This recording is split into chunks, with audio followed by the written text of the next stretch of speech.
Farmer Joe here, coming at you fresh from the field. So, now that you've planted a garden, how do you take care of it? Well, there's three basic things that you need to be thinking about. You need to be thinking about irrigation. So, your garden needs at least 1 inch of water per week. So that's the equivalent of 1 inch of rain every week. That's a ballpark figure. So you can get a rain gauge at Lee Valley or at Johnny Selected Seed. Order a rain gauge. Check that out. And then depending on what kind of watering you have, you need to figure out what is the equivalent of 1 inch of water. So if you're good at math, you can just figure that volume out, spread out on your garden space, figure out how many gallons per minute is going through your hose, that kind of thing. If you're not good at math, just put your little sprinkler and put your rain gauge there and you'll see. And the other thing, obviously is to really be connected to the soil and what's going on, because the soil is the source of all life. So regularly, get your hands in there, see what's going on.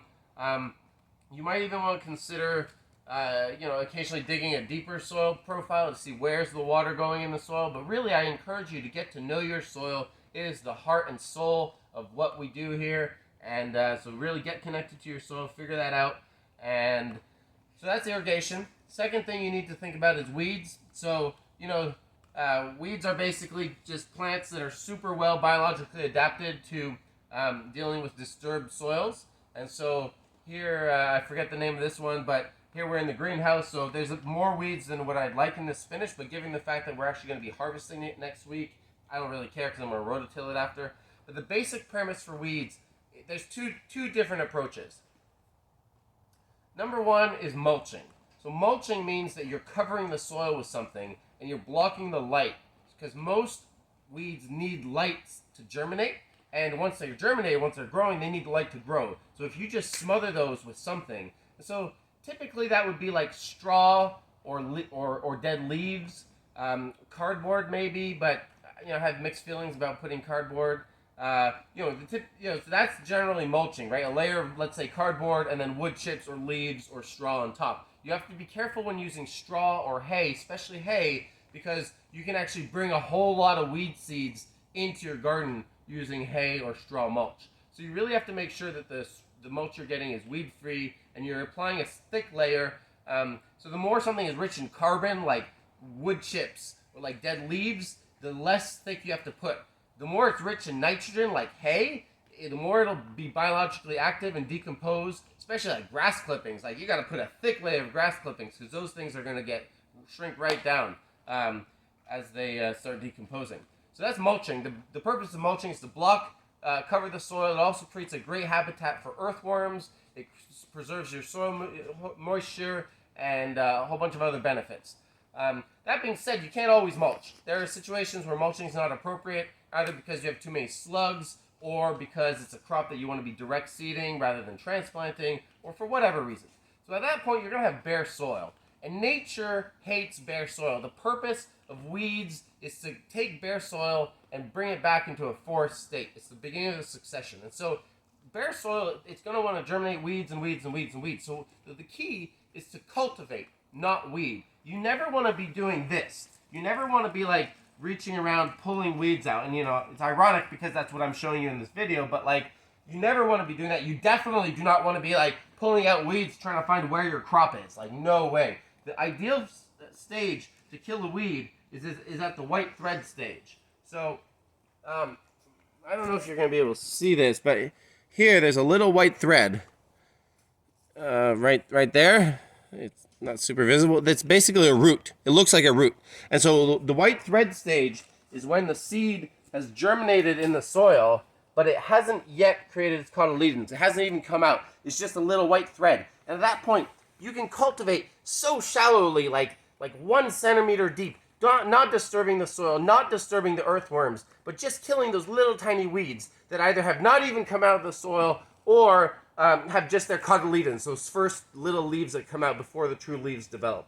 So that's weed control, either mulching or cultivating.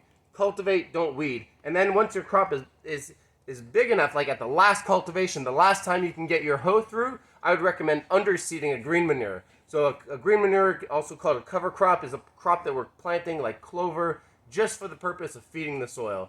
And also, covering the bare soil, and then no more weeds germinate, in theory, right? So something like crimson clover can be a great option in your garden, underseeded at last cultivation. It'll grow after you harvest your crop, and then in the winter it'll die back, and next year you won't have any trouble with it. So don't use white clover or red clover, because that's going to grow back next year, and you're going to need to deal with it. But use crimson clover, because it'll die in our climate during the winter. And the third thing you need to think about maintaining your garden, actually there's a lot more things, but if we're going to break it down to 3 things, I would say it's pests, just being aware of what you're seeing, being, looking, observing. Are there insects? Are there, what's going on? Do you need to take preventative measures against the squirrels? Do you need fencing? Do you need to close it in? There's different pest, organic pest control products that can be used, and we can get into that in a different video. But basically the key point here is observation. So you want to be observing, you want to be looking for both presence of pests and insects in large numbers or even small numbers, because the key in organic farming is prevention, not treatment. And so a lot of the organic pesticides that exist are less powerful than their conventional counterparts, which is a good thing, because that means we're not actually using highly persistent toxic chemicals. But on the flip side, it means they're not as effective, and you need to really catch it. You need to nip it in the bud, so to speak. So you need to really be aware of what's going on, observing what's growing well where. Is there any discoloration? Maybe it's a sign of some sort of nutrient deficiency or imbalance. Maybe there's some insects. Just really cultivating that observational skill, being out there, looking at the soil. And as they say, the best fertilizer is the farmer's footsteps. And so that doesn't mean like step on your plants. That means the best fertilizer is the presence and observational presence of the farmer who's walking through, the gardener who's walking through. Be there, connect with the plants. Think about, what's their energy right now, just think about it, because there's, the world is stranger than it seems. And so just bringing your observation, less thinking, more looking, more being with the plants, get your hands in the soil, touch the plants, taste them, and see, is my plant happy? Is this a happy plant? So anyway, if you have questions, don't hesitate to post them in the comments, or come by our, home gardener. What I'm trying to invent a name live here, but like Home Gardener Clinic here at the on the long weekend of May. So we'll be here May long weekend, and you can come by with your questions. We'll have farm tours, and we'll be here to answer all your gardening questions and sell you plants. So yeah, onwards and upwards.